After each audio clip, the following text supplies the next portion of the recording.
Frank Sinatra, transcribed as Rocky Fortune. But I'm the kind of guy who can't stay put. I get restless. Give me a nice soft job, a buck in my pocket, and a meal ticket. And one will get you 10, I'll quit the job, lose the buck on the GGs, and exchange the meal ticket for a train ticket. You take last week, for instance. The employment agency sends me down to Houston Street for a job as a chauffeur. Hey, Mac, this 159 Houston? Yeah, what do you want? Somebody wants to hire a chauffeur. A chauffeur? I made a joke? You take a look around this neighborhood, mister. Who you think got money for a chauffeur? Not even for food they got money. Look, all I know is the agency got a call for a chauffeur. 5'9", thin, chauffeur's license, must be able to wear pre-cut uniform. And you got the wrong place. 159 Houston, 6th floor. This is 159 Houston. My name is Zeconic. I'm the janitor. You take a look how many floors we got, eh? Maybe they meant 5th floor. I better go up. Yeah, go ahead. Let me know if you get the job, eh?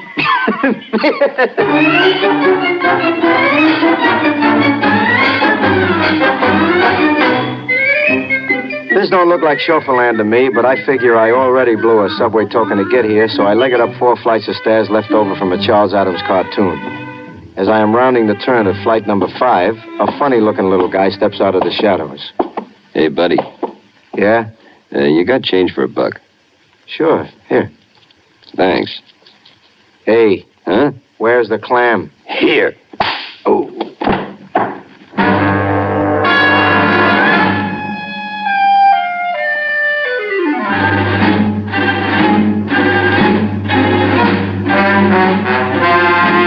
Now, I've been rolled before, but this guy works on my skull like he's a Sherman tank in the Aberdeen Proving Grounds. When I come to, I'm in a white room with iron grillwork on the windows. It's morning, which means I made an evening of it. Alongside my bed stands a gorilla in a white coat. I figure this place for a pad at Bellevue. I am mistaken. Okay, take it easy, Steve. Oh. How do you feel this morning? Oof. You've had a couple of bad nights, Steve. A couple? What day is this? Tuesday. Holy smokes. I've been out since Saturday. Last week you were pretty good. Only a couple of lapses. Did you say last week? That's right, Steve. The name is Rocky. Rocky Fortune. You're not going to start that again, are you, Steve? Start what?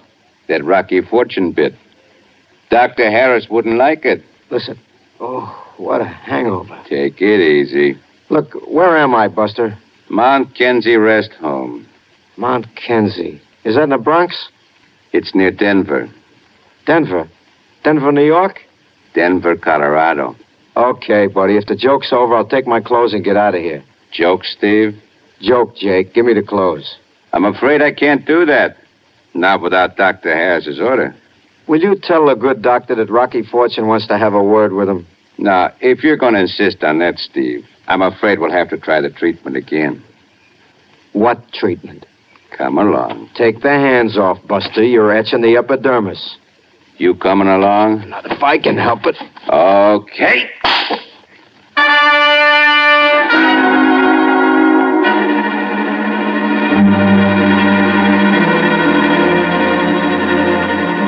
Johan's a big guy in the judo department, besides which they got me drugged like a hypochondriac with a 3rd-degree hangnail.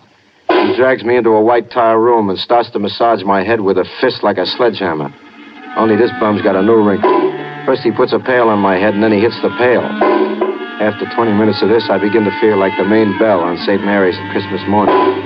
Just when I think I can't take it anymore, a gray-haired guy with a scarred face ambles in. All right, Johan, all right. That's enough. Take the pail off his head. Oh. How do you feel, Stephen? Oh, just dandy. Johan is so impulsive. Repulsive. Would you like a cigarette? Yeah. How about get me out of this polo coat? Yes, in a moment. First, I want to see if you've come to your senses. Look, would you mind telling me what this is all about? 1 minute I'm being rolled in a hallway in New York City, and the next minute I wake up in Denver, Colorado. Stephen, you've been here at Mount Kenzie for 8 years. My name is Rocky, born Rocco Fortunato. Your name is Stephen Crandall III. 8 years ago, you were thrown from a polo pony and sustained a head injury. You suffered from delusions. You've been under treatment here. Come on, Doc. What's the ransom? Ransom? How much do I have to raise to get out of here? You see, Johann, he's still very sick. Poor fella. Yes. I'm afraid we'll just have to continue the treatment. All right, Johann, put the pail on his head.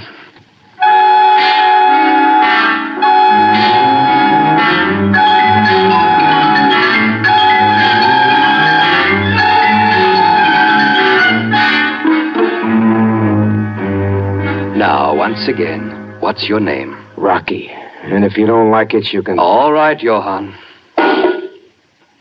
Now we'll try it once more. Your name? Go jumping. Johann. Name? That's enough, Johann. Very well, young man, your name? Stephen. Stephen what, please? Stephen Crandall, III. Your age? 32. How long have you been here? 8 years. Why did you come here? Polo accident. Good, good. And now, once again, your name? Crandall. Stephen Crandall.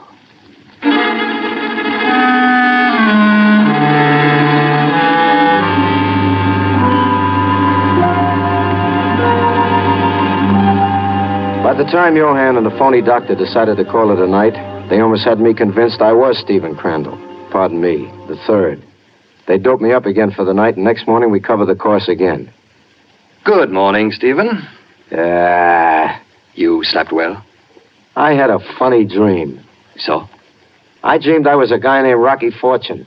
I dreamed I went to apply for a job as a chauffeur in New York City, and somebody sapped me. Pretty funny, huh? But you understand it was only a dream. Oh, sure. I'm happy to hear that. You see, today we have a surprise for you. Can you guess? I get a new pail. No jokes? No jokes. Check. What's the surprise? You're going home. I thought you said no jokes. Well, this isn't a joke, Stephen.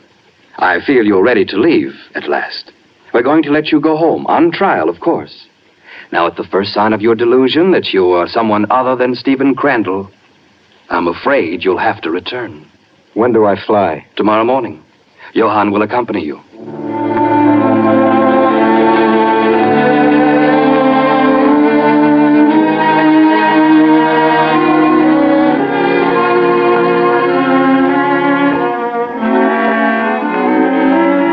I get another shot of essence of vampire and wake up next morning feeling as strong as a mouse. Before I know what happens, they hustle me into a black Duesenberg and drive toward Denver. About 2 miles out of town, we cut up a winding private road and stop in front of a 28-room bungalow. The doc and Johann walk me to the door, close enough so I can feel the muzzle of Johann's .45 caressing my spine.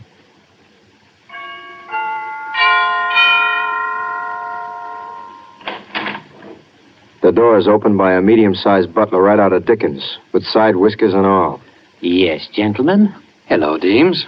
Why, it's Dr. Harris and Mr. Stephen. We weren't expecting you so early. Mr. Stephen, how are you?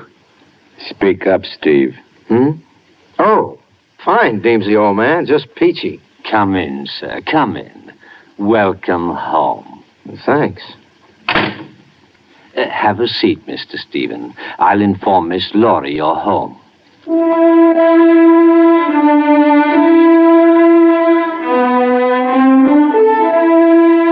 I lower myself into a chunk of Chippendale and wait.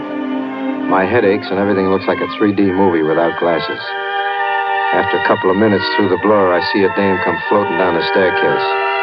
Even in my weak condition, I can appreciate that she's got more curves than the Jersey Turnpike. She takes one look and comes on like gangbusters. Steve, darling. Oh, darling, darling. Sis? This is your wife, Steve. He's still a bit confused, Laura. Oh, I understand, Doctor. Oh, it's good to have you home, Steve. Kiss me again, darling. You know something, baby? It's good to be home.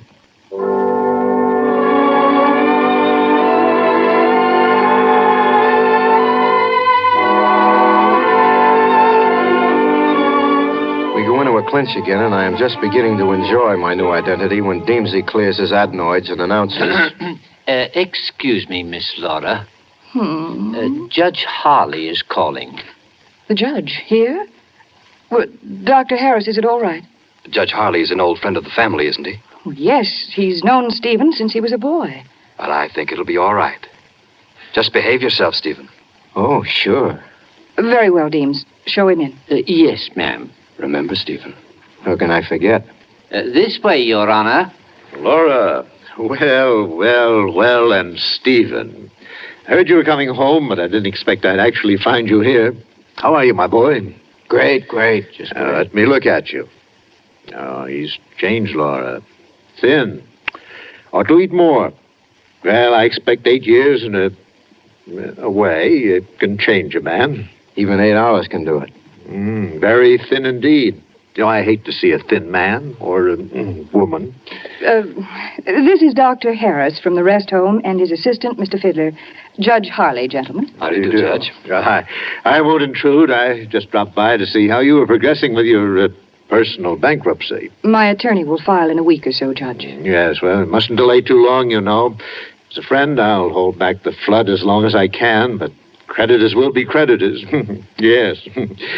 Well, I'll be running along. Stephen, it's been wonderful to see you back in the bosom of your family. You fatten him up now, Laura. Hate to see a thin man or woman. Good day.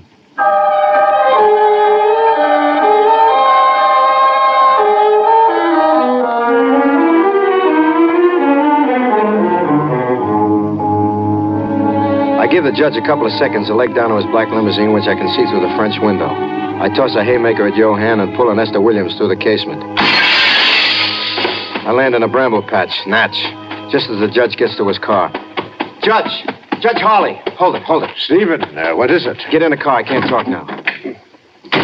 Come on, let's get going. Oh, but Stephen, Look, I'm not Stephen. My name is Rocky Fortune. This whole thing's a big hoax. Now step on it before they get here. Of course, Stephen. Rocky.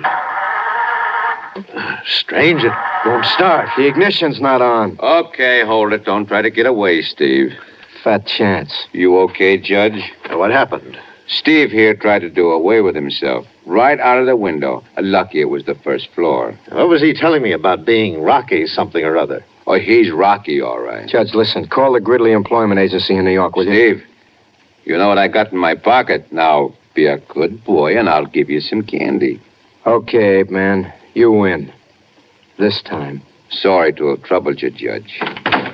Come on, Steve. I'm glad I was of service. Take good care of Steve now. Don't worry about that, Judge. It's thin. Very thin.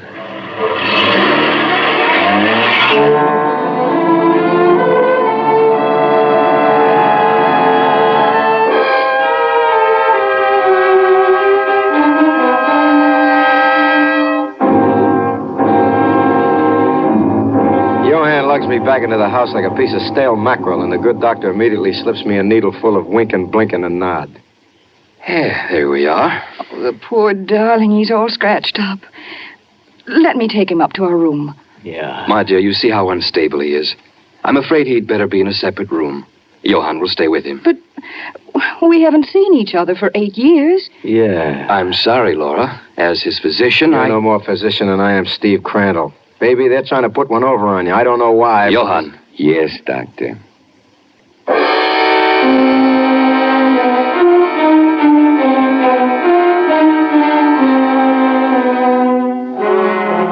Johann puts the muscle on me, and I'm locked into the guest room on the second floor.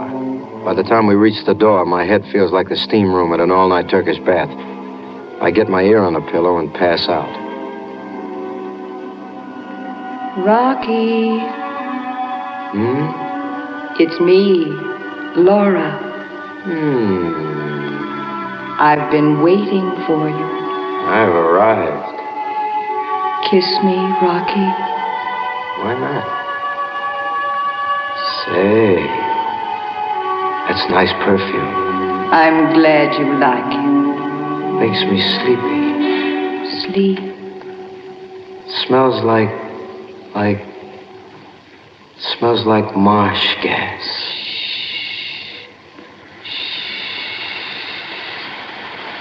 Gas. Gotta wake up. Gotta open the window. Come on, Rocky. Come on, boy. That's the boy. Crawl. Crawl, boy. That's it. Now the chair. Window. Come on, boy. Steve, what is it? I was in my room and I heard a crash. Nothing much, baby. Let me get some air.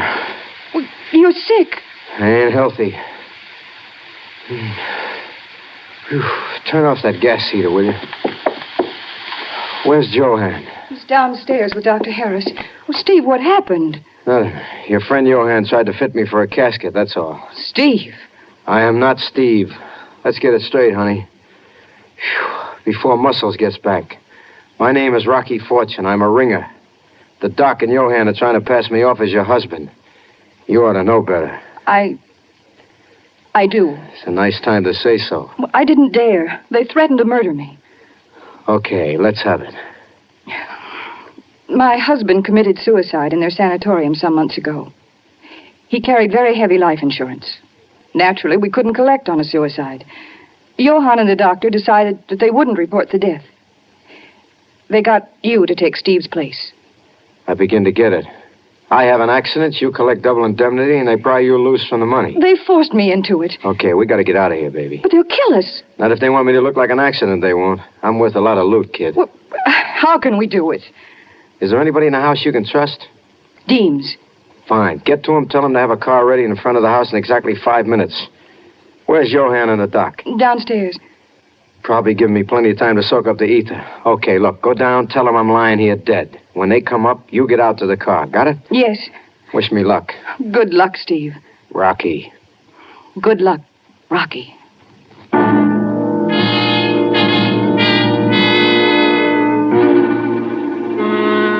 Soon as Laura leaves, I fix up a dummy out of pillows and stuff it in the bed. And I slip out of the room and hide in an alcove about 10 feet away. I wait. A minute later, the doc and Johan come stumbling up the stairs like a thundering herd.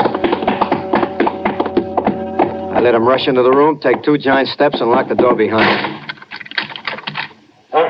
Open that door! Open that door! Can't hear you, Uncle. Please open the door! Temper! Open the door, please. So long, gentlemen. Don't think it hasn't been a pleasure, because it hasn't.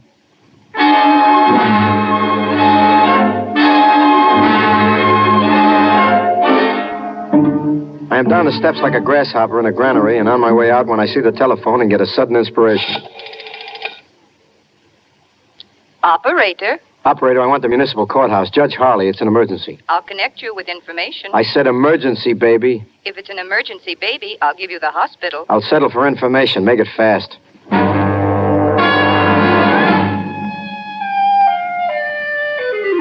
Upstairs, I can hear Johan and the doctor making headway with the door, and I don't have much time to waste on explanations. I need something that'll knock the judge right off his bench and bring him out here in a hurry. Hello? Judge Harley? Yes? This is Deems, the Crandall butler. Oh, what is it, Deems? Master Stevens has just murdered the entire family, sir. He's kidnapping me. What? What is this? What's that banging noise? It, dynamite, sir. He's blowing up the house, room by room. I think you'd better get out here, sir. Here they come. Deems? Bye. I figured this ought to bring him out on the double, so I write a message on the mirror with Laura's lipstick and leap out to the car 1 jump ahead of the hounds.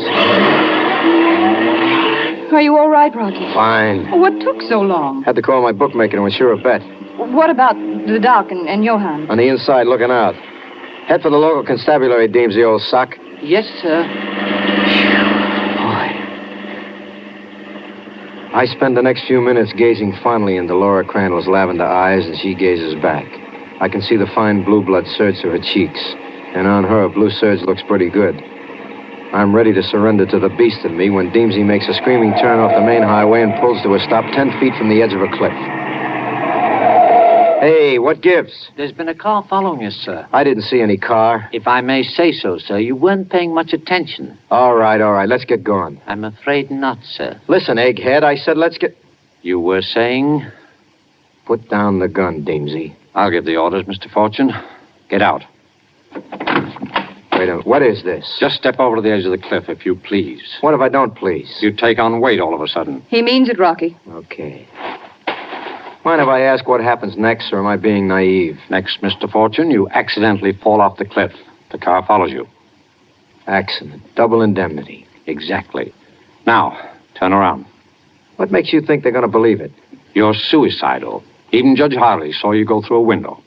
Very neat. Turn around. We have much time. Okay. Laura, push him over. Come on, this is no time to lose your nerve. Steve, Push him. I can't do it. All right. Take the gun. I'll do it myself. I hear a car. Stop worrying. All right, Mr. Fortune. That first step looks like a Lulu. Get going.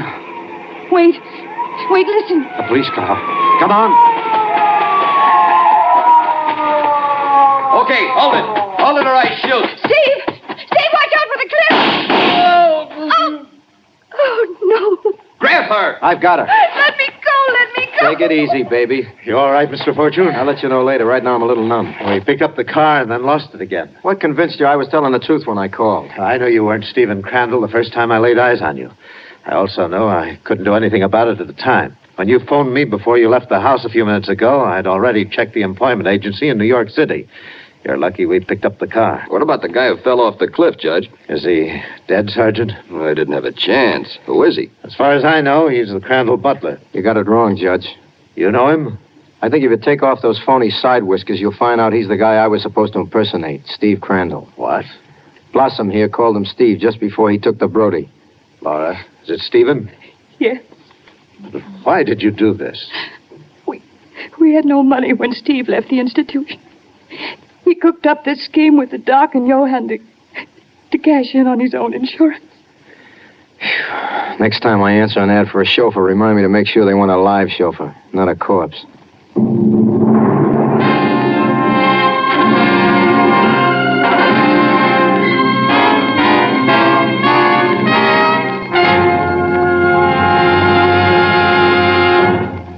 Tonight, NBC Radio has presented transcribed Frank Sinatra as that footloose and fancy-free young man known as Rocky Fortune.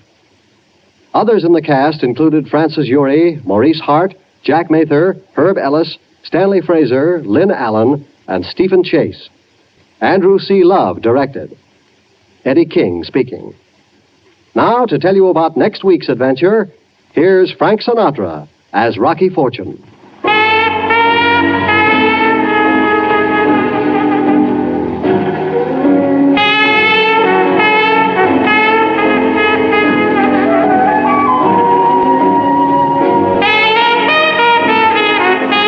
So that's how come I'm back on unemployment insurance again. Not for long, though. Next week I'll tell you about the next job I had. Steward on a big luxury liner to Bermuda. I figured I'd like to see the ocean, you know. A couple of guys were trying to help me, too. Only they wanted me to see it the hard way, from the bottom.